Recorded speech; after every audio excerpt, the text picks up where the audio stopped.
The last few months we've been talking about this whole concept of disciple making. In Matthew chapter 28, verse 19, the scripture says, and Jesus says, therefore go and make disciples of all nations.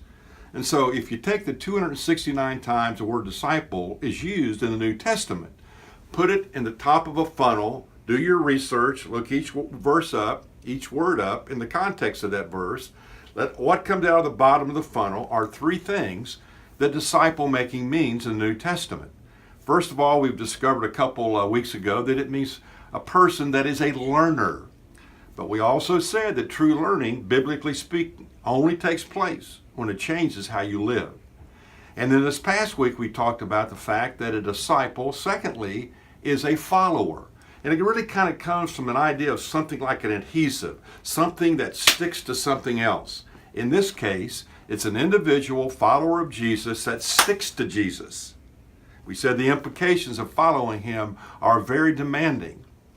But today we're going to look at the third thing that disciple making means in the New Testament. And this is the one that most people, I believe, in our country that are followers of Jesus leave out or don't understand or aren't participating in.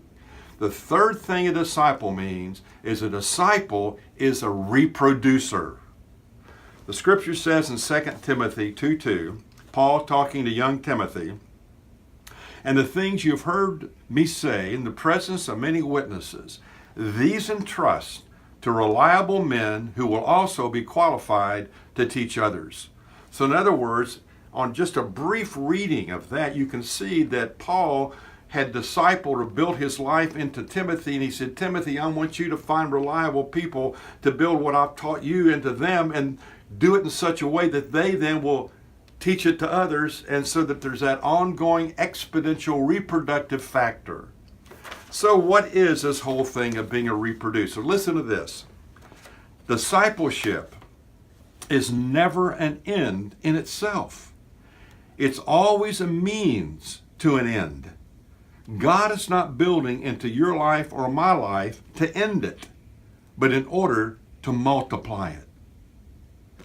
The Lord wants to build into your life to multiply the truthfulness of the Scripture and the tremendous news of Jesus Christ coming to rescue us, to build that into the lives of other people in such a way that they will build it into the life of other people. In other words, this is to be the lifestyle of the believer. This is what we're supposed to be doing as a follower of Jesus Christ.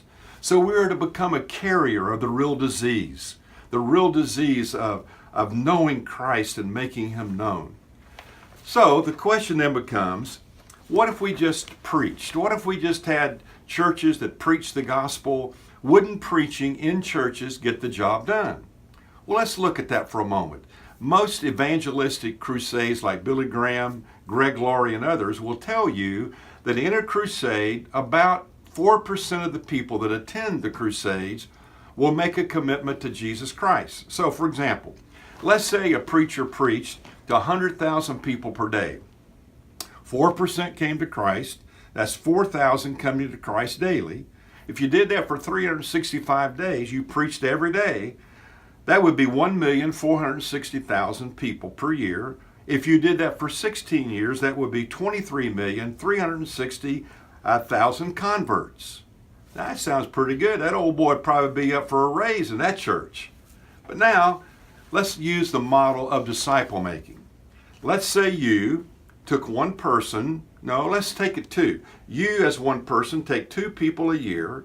You go through a process with them to disciple them, and we'll talk about that in another edition of the Red Glasses. So one person takes two people for a year.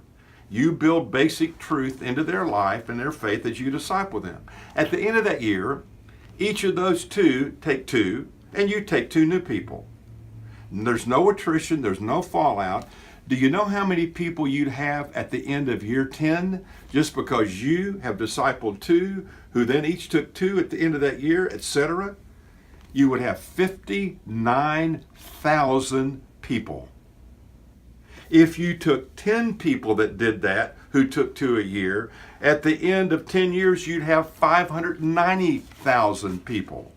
If you're in a big church or even a middle-sized church, if you took 100 of your members and they each took 2 for 10 years with no attrition or fallout, you would have 5,904,000 people.